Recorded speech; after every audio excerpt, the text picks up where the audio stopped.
I think your point, we were discussing Dr. Alex, with this time now we promote this vaccination program in a big way. Yeah, I can do that. Yeah. Okay.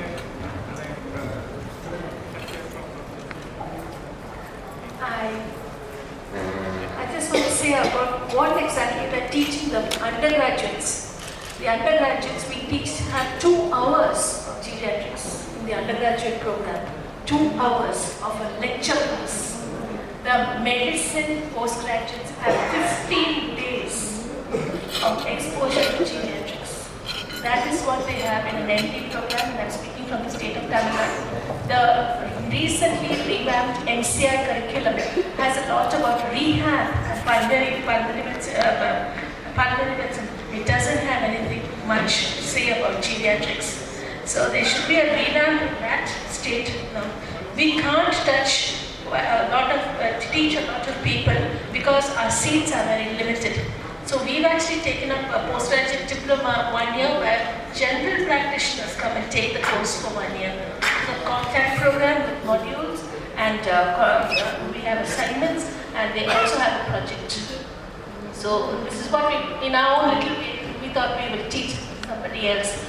We also have CMEs for nurses and physiotherapists every year, so that we actually can involve them in the wonderful care of geriatrics. Such a lovely thing to be involved in looking after the older person who has invested so much in our lives. So I implore all the people who are in the field of education, who are teaching geriatrics or in whatever way, we very much request them to in fact give a much more detailed kind of inputs as to how can things improve in terms of undergraduate education, whatever it has to be done. So we have great amount of activists like Dr. Gary and Dr. Alexander Thomas here. I'm sure that they would like to take this up as an agenda. That is how we can try to bring about some change somewhere. And second is that, let's say, a lot of education is going to happen or should happen through Indian Medical Association, to our doctors who are already doctors who are existing. And not only undergraduates, I would say people from, whether it's a cardiologist or a nephrologist, even he needs to know something about the geriatric care. He himself is going to go to that age group anyway. So, and he will very much miss otherwise.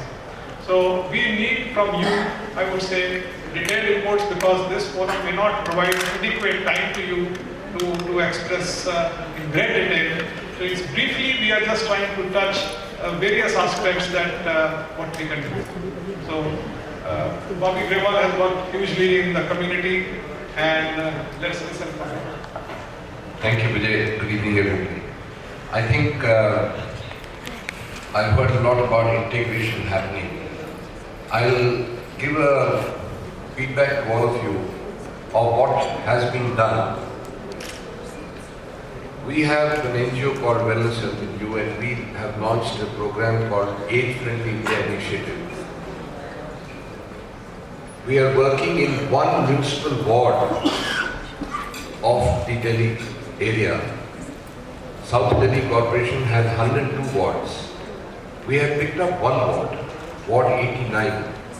And in that ward we have gone vertically with the community, with the primary care physicians, with the neighborhood hospitals and the tertiary care. A year ago, a department of elder care has been started at the Fortis Cobra Hospital, where I run that department.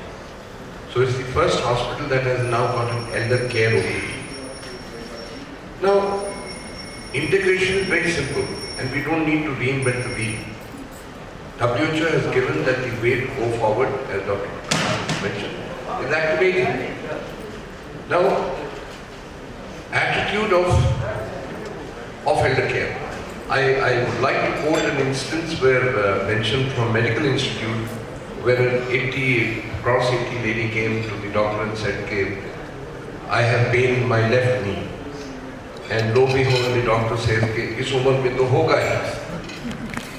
And the lady turned around and said, Doctor, मेरा right knee भी 80 years का है, उसमें तो दर्द नहीं होता.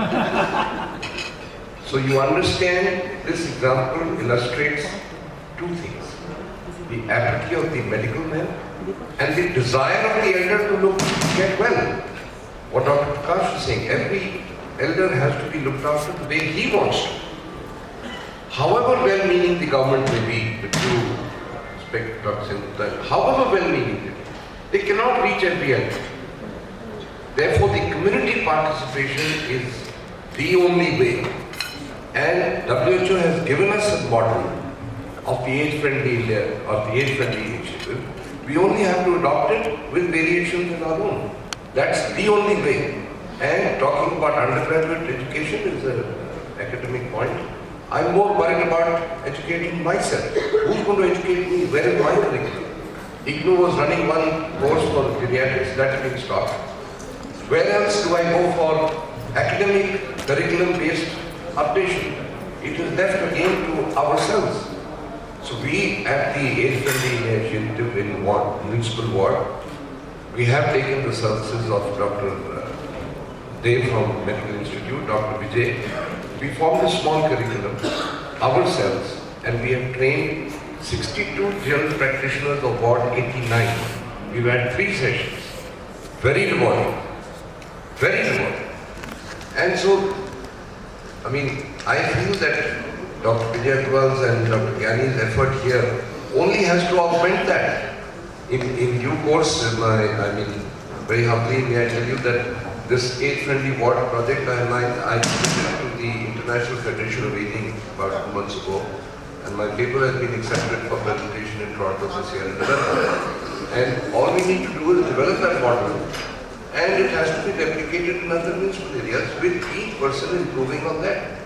So we have a model. All that we need to do is get working into it. So I think that's, thank you very much.